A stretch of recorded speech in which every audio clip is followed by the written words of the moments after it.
Adik-adik sudah terlihat untuk slideshow dari Ibu?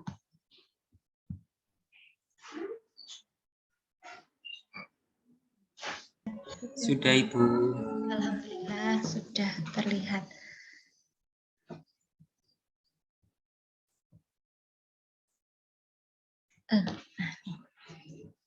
Jadi hari ini pertemuan keempat kita bicara tentang QA atau Quality Assurance dalam produk pangan, Food Quality Assurance, jaminan mutu pangan. Jadi kita kemarin ada quality control ya, pengawasan mutu. Kalau pengawasan mutu ini selama proses produksi, mulai persiapan yang sudah dibahas oleh Kak Marta dan Kak Risna ya, mulai persiapan, pengolahan, kemudian pengemasan, pengepakan ya, distribusi, semua tahapan itu. Nah, kalau QA ini kita ke konsumen benar-benar terjamin mutunya. Jadi kemarin ada yang tanya Kak Luis, kalau peyok gimana? Kalau peyok ini kan sudah dalam tahap distribusi ya. Nah, itu adalah lebih ke QA-nya ya, quality assurance-nya. Jadi jaminan mutu untuk menjamin mutu ke tangan konsumen ini pada produknya benar-benar baik seperti itu. Ini materinya ya, Dedek ya, mulai dari pengertian apa sih jaminan mutu itu, bagaimana ruang lingkupnya. Oke, Kak Yanita sudah saya admit. Kemudian karakteristik mutu produk industri pangan, perkembangan metode jaminan mutu, kemudian penerapan jaminan mutu pada industri pangan. Jadi jaminan mutu ini sebenarnya tidak hanya pada produk pangan begitu ada ya, pada produk jasa, pendidikan juga saat ini mulai diterapkan sistem jaminan mutu. Seperti di kampus kita ada PJM itu ya, penjamin UJM, unit jaminan mutu. Jadi walaupun bukan pangan saja, di rumah sakit pun juga sudah ada ya, ya, jaminan mutu seperti itu. Bahkan penerapan HACCP, GMP pada penyelenggaraan makanan di rumah sakit itu juga sudah diterapkan begitu ya, di jasa boga seperti itu. Jadi kita mulai dari pengertian dulu ya. Kata orang tak kenal maka tak sayang. Maka kita harus mengenal dulu apa sih itu ya jaminan mutu itu. Jadi adik-adik kalau dari literatur ya yang Ibu rangkum itu menyatakan kalau jaminan mutu itu adalah seluruh kegiatan. Kegiatan yang bagaimana? Yang terencana, yang sistematik, yang diterapkan pada sistem mutu diperagakan sesuai dengan kebutuhan ya. Untuk apa?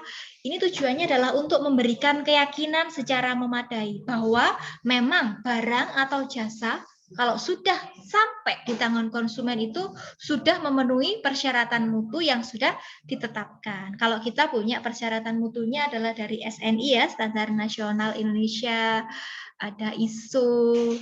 Kalau mau ke luar negeri itu ya ada standar mutunya itu sudah ada. Tinggal di googling aja produknya apa, standar mutunya bagaimana itu sudah ada ya, mulai mutu fisik, kimia, mikrobiologi sama mutu biologinya. Jadi adik-adik jaminan mutu ini penting sekali ya. Kenapa?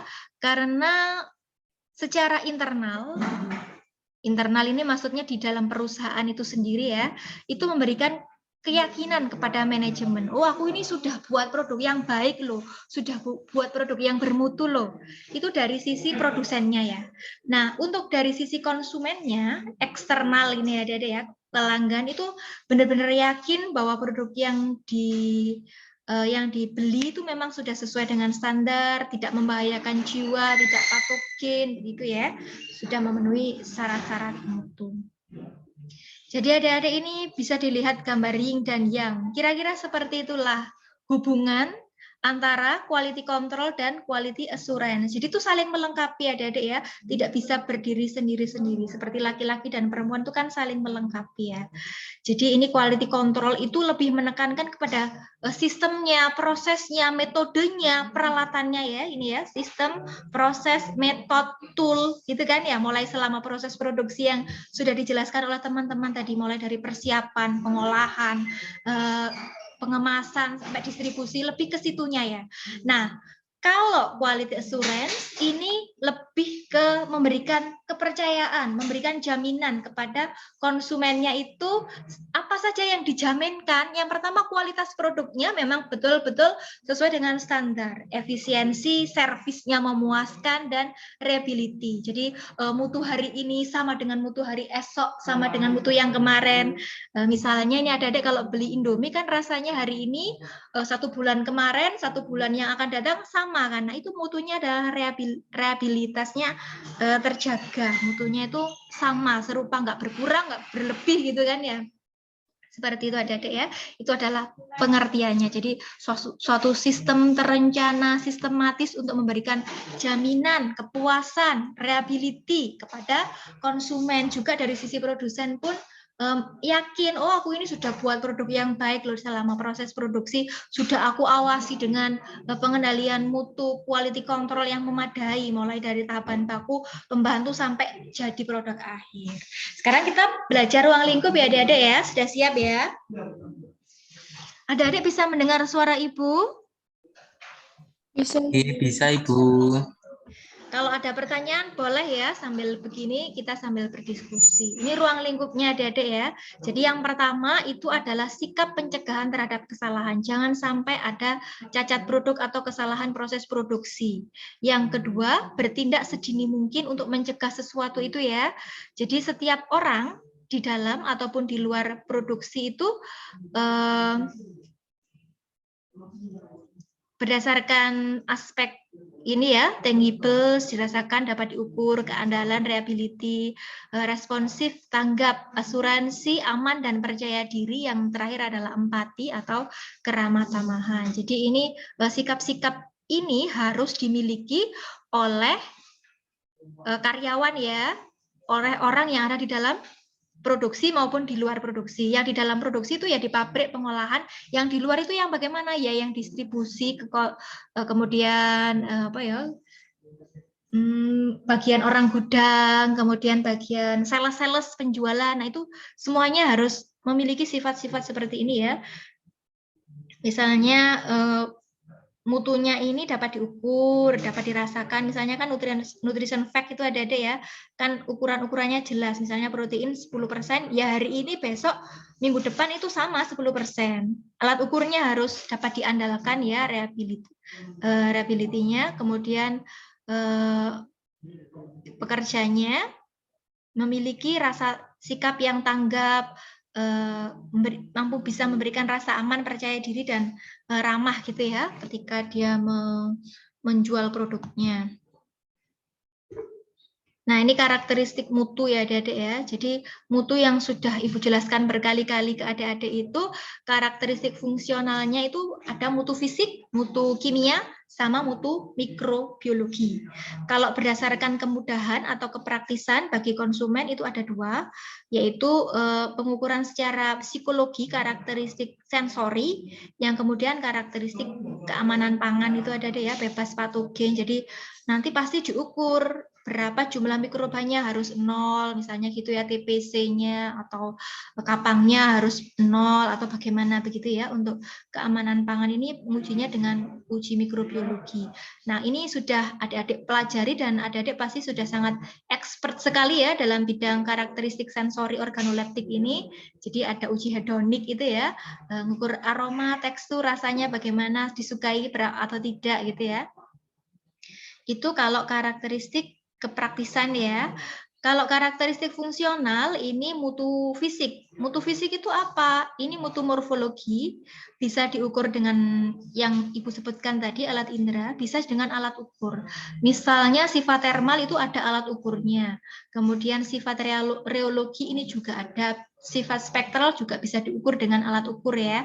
Nah, ini anak gizi ini biasanya mutu kimia yang ditekankan ya, misalnya kadar zat besi, kadar protein. Seperti kemarin Kak Luis membantu penelitiannya Kak Fitri ya untuk membuat cookies. Jadi cookies yang baik itu mutunya yang seperti apa sih secara fisik, warnanya bagaimana, tekstur, aroma, rasa, ini sudah diuji organoleptik. Kemudian yang sifat kimia ini kita bisa mengujikannya di lab. Nah, kebetulan kemarin Kak Fitri kabarnya di Baristan ya, kalau nggak salah di Surabaya, itu nguji kadar protein, Proximat itu protein, karbohidrat, lemak gitu ya. Kemudian ada sifat mikro, sifat kimia sifat kimia untuk yang gizi mikro seperti kadar Fe itu ya, karena Mbak Fitri ini mau membuat cookies yang tinggi akan zat besi. Jadi dari bayem sama sorghum. Karena kasus anemia itu kan tinggi sekali ya Adik-adik ya, sehingga gimana caranya mengurangi kasus anemia melalui asupan makanan. Sebenarnya anemia ini sudah diatasi dengan tablet, ada kapsul tablet gitu ya, tapi katanya mual dan lain sebagainya, sehingga Mbak Fitri mencoba untuk membuat makanan fungsional yang disukai remaja itu apa sih? Oh, cookies, senangannya nyemil anak remaja itu. Nah, cookiesnya ini kaya akan zat besi. Nah, zat besi berapa persen kadarnya ini tergolong mutu fisika, mutu kimia ya, Adik-adik ya. Jadi komposisi kimia, senyawa kimia aktif, bahan kimia tambahan, dan bahan kimia pengolahan. Nah, ini sifat mikrobiologi, adik-adik sudah pelajari pada mata kuliah mikrobiologi pangan ya. Bahkan dulu juga sempat menguji pentol ini berapa sih mikrobanya, berapa koloni per mililiter, itu sudah adik-adik praktikumkan ya. Jadi yang diuji sifat mikrobiologi, mikroba alami, atau flora normal yang memang sudah ada dalam produk pangan tersebut, yang kita bisa hilangkan ya mikroba tersebut dengan metode pencucian, penyiangan, pembersihan. Nah, mikroba kontaminan ini dari pekerja, berarti kita harus pakai personal hygiene yang baik, atau dari peralatan berarti alatnya harus kita cuci, kita sterilkan, begitu ya. Mikroba patogen dan mikroba pembusuk ini juga bisa diukur ya. Jadi kalau mutu yang baik berarti nggak mengandung mikroba pembusuk ataupun nggak mengandung mikroba patogen, harus tidak boleh ada ya dalam produk pangan tersebut kalau dikatakan produk pangan tersebut bermutu untuk aspek mikrobiologinya. Karena kalau begitu ada mikrobanya, apalagi patogen, ini menimbulkan berbagai penyakit adik-adik yang kita sebut sebagai foodborne disease itu ya. Jadi adik-adik, makanan dikatakan bermutu tadi sudah memenuhi aspek mutu gizi. Mutu gizi itu atau mutu kimia ya, mulai dari kandungan nutrition fact gitu ya, protein, karbohidrat, lemak, gizi makro itu ya.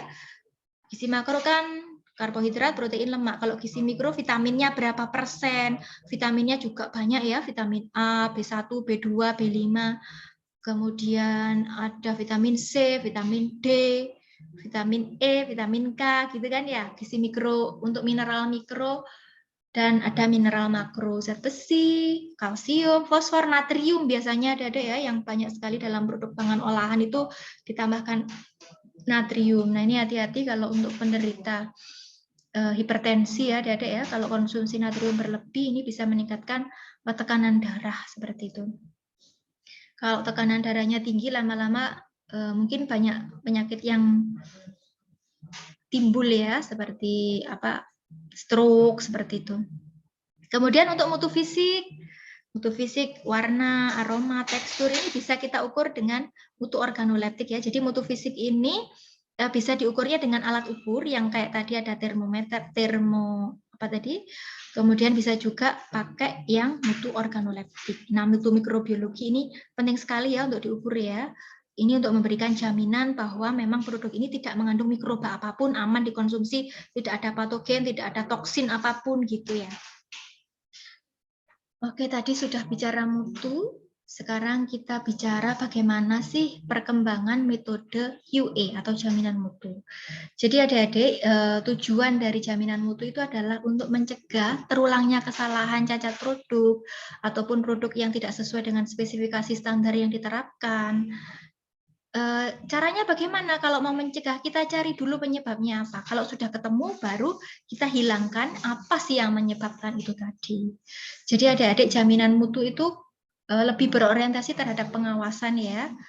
Kalau jaminan mutu juga berorientasi pada pengendalian proses, jaminan mutu juga menekankan pada pengembangan produk baru atau R&D ya, Research and Development. Jadi kalau nggak inovasi, yo mati lama-lama perusahaan tersebut. Inovasi itu harus selalu dilakukan. Jadi seperti contohnya adalah Indomie itu yang paling disukai kan yang goreng itu ya, tapi meskipun yang disukai yang goreng, dia tetap berinovasi. Ada seblak, kemudian ada bumbu-bumbu sambal mata, banyak sekali variannya ya. Memang itu wajib ya Dede ya untuk R&D ini menerapkan research and development, itu penting, inovasi itu penting agar kita tetap eksis, harus berinovasi supaya tidak ketinggalan zaman. Seperti HP itulah Dede, Nokia dulu kan yang paling terkenal, paling banyak digunakan kan Nokia ya. Karena dia berada di puncak, nggak mau berinovasi, apa akibatnya sekarang? Kalah sama Android Samsung, kalah sama Android Xiaomi. Pokoknya harus inovasi itu harus selalu dilakukan ya untuk menjaga keestablisan dari suatu produk itu sendiri. Harus ada satu departemen namanya R&D, Research and Development. Oke, sekarang kita belajar penerapan jaminan mutu pada industri pangan. Jadi penerapan jaminan mutu yang pertama itu dimulai dari pelatihan dulu ya Dede ya. Kalau sudah ada pelatihan terhadap karyawannya, terhadap pihak manajemennya, komitmen untuk melakukan yang namanya GMP. GMP itu apa? Good Manufacturing Practice. Jadi cara mengolah makanan yang baik. Higienis sanitasi dari pekerjanya, dari lingkungannya, dari alatnya itu harus dipenuhi dulu. Kalau sudah diterapkan GMP, nah ini baru boleh menerapkan HACCP. Apa itu kepanjangannya? Hazard Analysis Critical Control Point. Jadi itu ada CCP-nya ya, ada CCP 1, CCP 2. Kalau sekarang belum paham nggak apa-apa, nanti bab terakhir kita lebih dalami lagi. Nanti adik-adik juga ada ini ya, praktikum mengamati HACCP, kemudian menganalisa HACCP pada industri ya. Kemarin dipilih Kak Louis industri makanan gitu ya.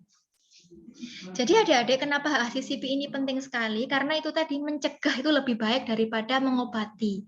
Jadi kalau sudah kejadian kan, biayanya pasti akan lebih besar lagi ya. Misalnya kayak kasus yang Ibu pernah ceritakan ke adik-adik ya, susu itu. Kemudian Oreo dulu juga pernah ada kasus itu. Kemudian produk ditarik dan segala macam, nah itu biayanya akan lebih besar lagi. Nah, makanya itu mencegah itu lebih baik daripada mengobati. Kalau sudah ada kasus pasti akan lebih mahal, nama baik, citra dari produk itu juga akan menurun. Nah, ini bisa mempengaruhi penjualan. Jadi dicegah dulu daripada mengobati. Itu prinsip dari HACCP. Kalau bisa dicegah, dicegah dulu. Jadi ini HACCP ini memang acuan standar internasional ya Dede ya untuk pengawasan mutu dan keamanan pangan. Ini sudah direkomendasikan oleh CAC, Codex Alimentarius Commission, sebagai komisi standar pangan dari FAO ya, dan juga Food Agriculture Organization dan WHO, ini salah satu organisasi PBB dalam bidang kesehatan ya, World Health Organization begitu. Itu memang sudah direkomendasikan dan sudah banyak ya rumah sakit, kemudian industri jasa pangan yang menerapkannya. Cuma mungkin kalau industrinya masih skala kecil ini perlu disosialisasikan ya agar dia bisa menerapkan HACCP ini. Nah, kalau sudah menerapkan HACCP, adik-adik, mereka pasti akan mendapatkan sertifikat.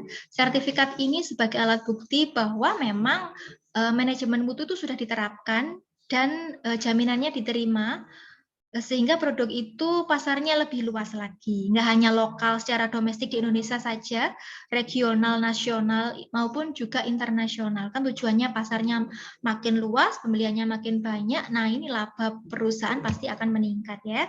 Jadi ini adik-adik untuk menerapkan jaminan mutu ini nggak bisa sendiri ya, perusahaan tersebut itu harus ada pendampingan dari berbagai pihak, dari pemerintah, swasta, misalnya dari YLKI, Yayasan dari konsumen itu ya, perlindungan konsumen itu, supaya memang benar sistem menjaminan mutu dan keamanan pangan ini sudah diterapkan dengan baik ya. Jadi ini sangat sekali diperlukan komitmen dari manajemen, dari top, middle, sampai lower, sampai semuanya itu ya, manajemen mutu, ini sudah menerapkan dengan baik quality control, quality assurance, dan quality management. Nah, CCP yang Ibu bilang tadi, Hazard Analysis Critical Control Point ini kan ada proses produksi gitu ya, Dede ya. Nah, kita kritisi mana yang menimbulkan bahaya. Misalnya, Dede ya, ayam kecap di rumah sakit gitu ya, kalau buat ayam kecap. Nah, ayamnya ini kita identifikasi apakah ayamnya ini menciptakan bahaya. Biasanya kan ayam produk mentah sudah ada kontaminan dari bakteri alami dari ayam sendiri itu ya. Nah, disimpannya pada suhu berapa harusnya. Ini kalau dari supplier sudah baik, berarti bukan CCP lagi, bukan titik kritis lagi. Di pengolahan suhunya harus benar-benar tepat ya. Kalau nggak tepat bisa ada mikroba yang masuk ke situ. Jadi harus benar-benar tahu titik kritisnya di mana ya. Nah, kalau sudah tahu titik kritisnya, baru pencegahannya bagaimana. Misalnya dari penyimpanan, dari pengolahan. Nanti kalau ada adik bingung, nanti Ibu tugaskan pada pertemuan HACCP ini mencari jurnal tentang HACCP. Sudah banyak kok ada adik caranya menganalisis titik bahaya pada keripik tempe, pada menu di rumah sakit itu sudah banyak jurnalnya. Adik nanti tinggal baca aja. Jadi pada waktu praktikum adik sudah punya gambaran ya. Jadi adik-adik standar mutu itu banyak sekali ya yang Ibu bilang tadi. Kalau kita di Indonesia ada SNI, Standar Nasional Indonesia, ada ISO. Nah, ISO ini standar internasional, standar ini biasanya harus menerapkan Kaizen. Kaizen itu yang 5S itu ya, Seiri, Seiso. Ibu lupa apalagi kalau naruh barang rapi gitu ya. Ibu lupa pernah mau penelitian ini tapi nggak jadi, penerapan 5S di perusahaan apa gitu. Cuma nggak jadi sehingga Ibu lupa. Nanti adik-adik bisa baca sendiri ya, 5S itu prinsip filosofi orang Jepang ya dalam menerapkan produksi gitu. Dulu Ibu juga pernah baca bukunya, tapi Ibu lupa sekarang. Kemudian ada GMP, Good Manufacturing Practice, HACCP, Quality System. Nah, ini baru bisa dapat ISO ya, Dede ya. Jadi untuk mendapatkan ISO itu sertifikat ya, Dede ya. Kita bisa ngurus ISO atau ngurus SNI itu di Sukovindo. Jadi kita semacam cari sertifikat gitu ya. Apa benar aku sudah menerapkan jaminan mutu, menerapkan pengawasan mutu. Itu kita kayak ini aja. Kalau ada adik belajar sertifikasi halal dari MUI itu kan kita mengajukan izin ya, apa benar produk-produk kita memang halal itu nanti mereka kalau memang kita memang sudah halal itu akan dikeluarkan sertifikat halal, jadi kita bisa mencantumkan logo halal pada produk kita gitu ya. Jadi itu harus ngurus dulu kasarannya gitu ya. Nah, syaratnya apa kalau mengurus ISO ini? Harus menerapkan ini semua ya. 5S, kemudian GMP, HACCP ini harus diterapkan dulu. Baru nanti kalau diaudit betul apa enggak sih diterapkan? Mana dokumennya? Ada cek-cek seperti itu ya. Baru kemudian kalau sudah lulus itu keluar ISO berapa gitu. GMP adik-adik adalah salah satu syarat untuk kita bisa mendapatkan sertifikat bahwa kita sudah melakukan pengendalian mutu ya dari ISO tadi. Kita sudah sudah memenuhi standar tersebut. Salah satunya adalah syaratnya GMP ya. GMP itu Good Manufacturing Practice ya, jadi cara mengolah makanan yang baik. Kemudian CCP untuk menentukan titik kritis, kemudian HACCP ini untuk mencegah bahaya-bahaya yang mungkin timbul yang menyebabkan foodborne disease. Jadi ini pendekatan yang sangat penting ya Adik-adik ya. Pendekatannya adalah keamanan pangan, food safety, agar makanan yang kita konsumsi itu memang benar-benar aman, menyehatkan, tidak menimbulkan penyakit, tidak mengandung patogen, tidak akan mungkin menimbulkan foodborne disease gitu ya. Karena kalau memproduksi makanannya sudah baik, otomatis dia memperhatikan kesehatan dan kebersihan pangan ya, diperhatikan higienis dan sanitasinya.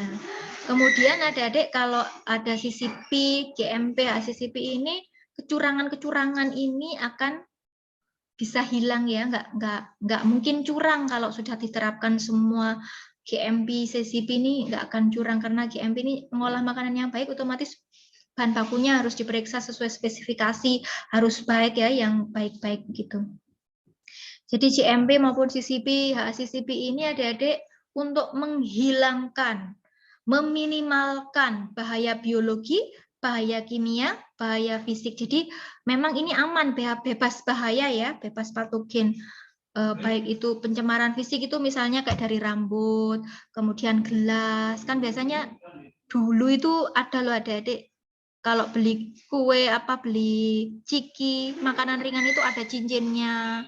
Seperti itu. Sekarang sudah nggak ada ya kasus-kasus seperti itu. Dulu pas Ibu masih kecil, pas SD itu ada itu kasus dalam makanan ada cincinnya, ada rambutnya di ciki itu ada deh. Tapi sekarang alhamdulillah sudah nggak ada sama sekali. Jadi adik-adik ini ada proses keamanan pangan ya. Jadi yang Ibu bilang tadi ada audit ya. Audit itu diperiksa adik-adik bener apa enggak sih? Jadi yang diperiksa ini ternyata enggak semua ya, tapi hanya sampel. Jadi sampel makanan ini diperiksa, dikumpulkan ya sampelnya ya. Sampelnya ini milihnya juga harus tepat ya, harus bisa mewakili seluruh populasi sehingga nggak bisa sembarangan dalam mengambil sampel. Nanti belajar tentang pengambilan sampel ini nanti ada di metode penelitian ya, ada yang secara acak, ada yang secara bertingkat, banyak sekali metodenya. Ada yang secara purposif, banyak ya. Kemudian setelah dikumpulkan sampelnya ya, kemudian kita tes. Kita tes apakah mengandung patogen atau mengandung kontaminan, sifat fisiknya, kimianya apakah sudah sesuai, seperti itu adik-adik ya. Jadi adik-adik, inspeksi higien itu juga diperlukan ya terhadap karyawannya, terhadap fasilitas proses produksinya. Itu harus ada dokumennya ya adik-adik ya, kalau mau dapat ISO atau dapat SNI sertifikatnya itu harus ada dokumentasinya ya. Kemudian dokumentasi itu ya dicatat jam berapa, hari apa, itu dokumen tertulis itu harus selalu ada foto mungkin. Kemudian pelatihan terhadap good handling, GHP itu good handling practice, GMP itu good manufacturing practice. Jadi itu harus ada pelatihannya, harus ada trainingnya. Siapa yang di training itu staff, staffnya juga tenaga kerjanya. Jadi safety food, keamanan pangan ini kita ngolahnya sudah baik ya, good manufacturing practice, kita sudah menerapkan HACCP, jadi titik-titik mana yang menimbulkan bahaya kita tekan, kita hilangkan, kita tanggulangi gitu ya. Kemudian kontrol, monitoring dari lingkungan, environment, kemudian bersih dan higien dan sanitasi dari tenaga kerja maupun dari alat itu sendiri, dari lingkungan itu sendiri gitu ya. Ini kita bicara GMP lagi ya adik-adik ya, good manufacturing practice, kalau bahasa Indonesianya cara mengolah makanan yang baik. Jadi kenapa sih kita kok harus mengolah cara dengan baik? Nah, ini agar produsen itu mampu untuk memenuhi persyaratan-persyaratan yang telah ditentukan untuk menghasilkan produk makanan yang bermutu dan sesuai dengan tuntutan konsumen. Kemudian dapat menghasilkan produk makanan yang bermutu, aman dikonsumsi sesuai dengan tuntutan konsumen.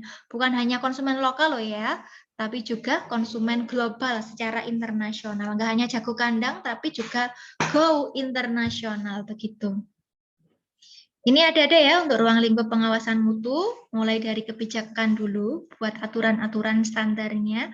Kalau sudah buat kebijaksanaan, baru buat standarnya. Kemudian pengendalian, jaminan mutu, pembinaan mutu, perundang-undangan.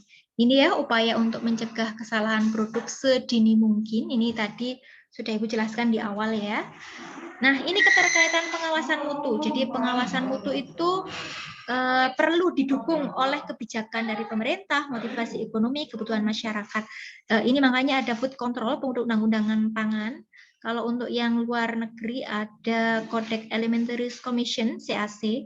Nah, ini food quality control diterapkan oleh perusahaan tersebut pada berbagai macam produk industri, sarana, produksi bahan pangan, industri pengolahan, sampai ke pemasaran, sampai di tangan konsumen ini tetap diawasi.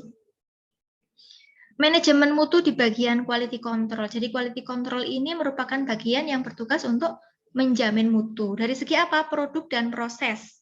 Dilakukan selama produksi adik-adik ya, mulai persiapan, pengolahan, pengemasan, sampai distribusi. Seperti itu. Fokus di bagian produksi. Nah, kalau assurance ini lebih ke nyampe ke tangan konsumennya ya. Jadi pengawasan dan pengendalian proses produksi untuk menghasilkan produk dengan standar mutu yang telah ditentukan. Jadi ini adik-adik perlu sekali penelitian dan pengembangan ya, yang Ibu bilang tadi R&D, Research and Develop. Ini penting sekali, harus selalu berinovasi. Untuk apa sih kok harus berinovasi?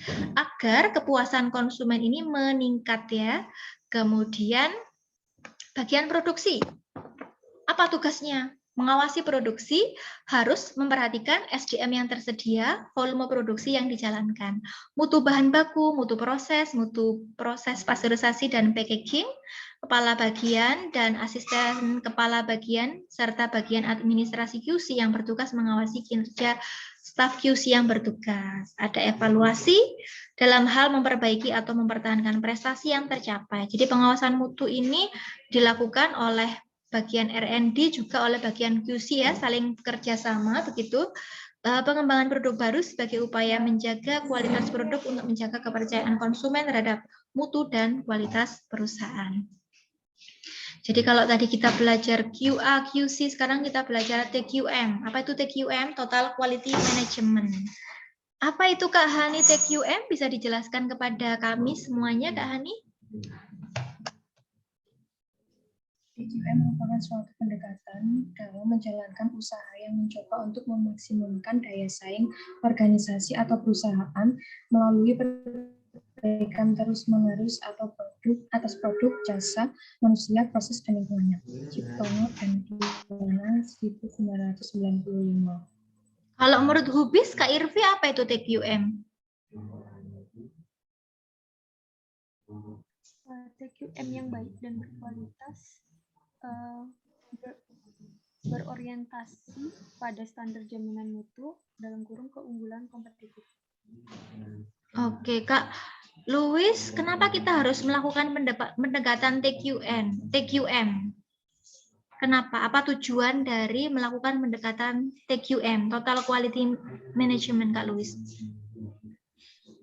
Jadi pendekatan ini itu dilakukan dengan terus meningkatkan pangsa pasar dan keuntungan yang diukur dari kinerja perusahaan, yaitu meliputi tujuan, kemudian mutu, biaya, pelayanan, keandalan, dan hubungan konsumen. Iya, ini contoh saja ya adik-adik ya, penerapan TQM pada industri ayam potong ya. Jadi 90% produksi ayam itu berasal dari ayam hibrida ya. Ini perlu koordinasi terkait, jadi ada kemitraan dan penerapan pengendalian mutu. Ini penting untuk menghasilkan mutu ayam potong yang baik ya. Ini karakteristik dari TQM. Bisa dijelaskan Kak Risna apa saja sih karakteristik dari Total Quality Management ini? Yang pertama, fokus pada pelanggan, baik pelanggan internal maupun eksternal. Yang kedua, memiliki obsesi yang tinggi terhadap kualitas. Ketiga, menggunakan pendekatan ilmiah dalam pengambilan keputusan dan pemecahan masalah. Yang keempat, memiliki komitmen jangka panjang. Yang kelima, membutuhkan kerjasama tim. Kemudian memperbaiki proses secara berkesinambungan, menyelenggarakan pendidikan dan pelatihan, memberikan kebebasan yang terkendali, memiliki kesatuan tujuan, dan yang terakhir adanya keterlibatan dan pemberdayaan. Ya, terima kasih untuk Kak Risna sudah menjelaskan kepada kami tentang karakteristik TQM atau Total Quality Management, begitu ya. Ini adik-adik penerapan sistem manajemen mutu TQM. Jadi yang pertama itu yang harus dilakukan adalah pelatihan atau training ya. Kalau sudah dilatih, otomatis mereka kan paham, tahu, punya pengetahuan, sehingga dia akan bersikap melakukan perilaku sesuai dengan standar mutu yang sudah diterapkan, gitu ya. Jadi ini ada proses berpikir, kita melihat apa yang bisa menyebabkan konsumen tersebut puas, satisfaction. Kemudian ini perlu komitmen dari seluruh employee, tenaga kerja ya. Nah, ini adik-adik, bersatu kita teguh, bercerai kita runtuh. Makanya itu teamwork. Jadi kita kerja itu bukan Superman ya, tapi kita kerja super team. Itu akan memperoleh hasil yang lebih baik. Jadi teamwork dan quality chain ini perlu diperhatikan. Strategic and systematic approach, pendekatan. Kemudian sistemnya harus terintegrasi. Kita buat keputusan berdasarkan fakta, jangan berdasarkan katanya opini itu jangan, tapi fakta dan data ya Dedek ya. Jadi ini perbaikannya itu harus selalu berkelanjutan. Ini perlu komunikasi yang efektif dari semua manajemen ya, mulai dari top, middle, and lower sampai semua pekerja itu harus ada komitmennya. Nah, ini konsep implementasi quality system dan safety, sistem mutu dan keamanan pangan, ini kekuatannya. Kekuatannya apa? Jadi industri pangan saat ini berkembang pesat ya, kebutuhannya sangat tinggi. Kemudian kita juga sudah punya undang-undang tentang pangan dan peraturan-peraturannya.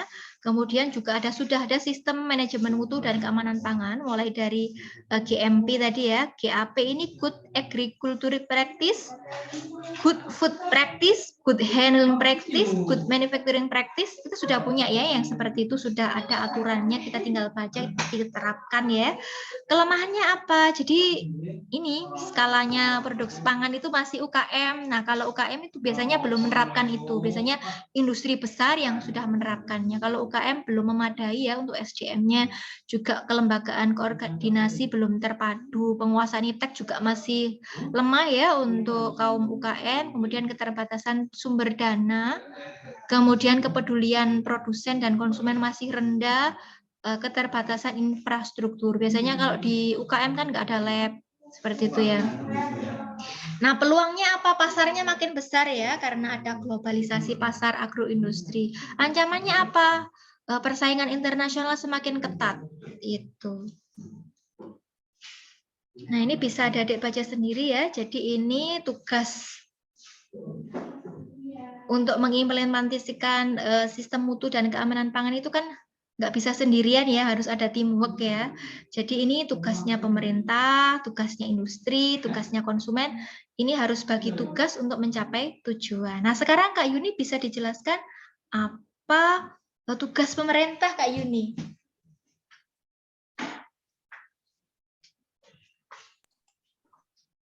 Yang pertama ada penyusunan kebijakan, kemudian pelaksanaan program, pemasyarakatan undang-undang, pengawasan, penyuluhan, penyelidikan, pengembangan iptek dan penelitian, dan terakhir pengembangan SDM. Yaitu ada pengawasan pangan, penyuluh pangan, dan industri.